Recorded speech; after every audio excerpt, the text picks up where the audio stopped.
Hello everyone, welcome back into this channel, and today I want to share tutorials how to do an animation, how to add the animation on a title by Canva. So here we need to open the document or the project that we want to have the animation title with.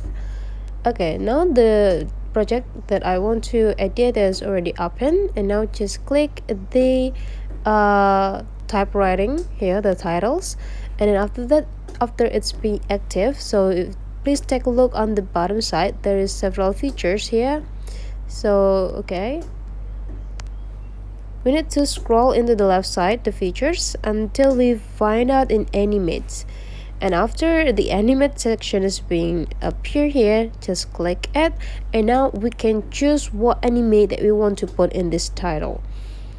We can either do the block or typewriting, essence, bounce, brushed, and many more. For me, I want to do with the block because I think it's more dramatic and fun, right?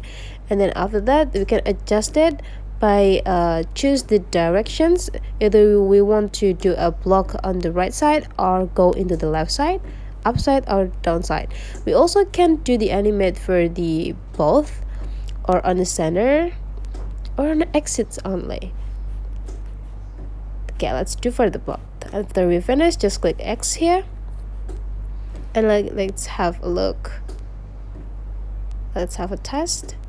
Right, now the title on our presentation is already have animation on it. So that's all for today's tutorials, guys. Don't forget to leave some comment, like, and subscribe into this channel.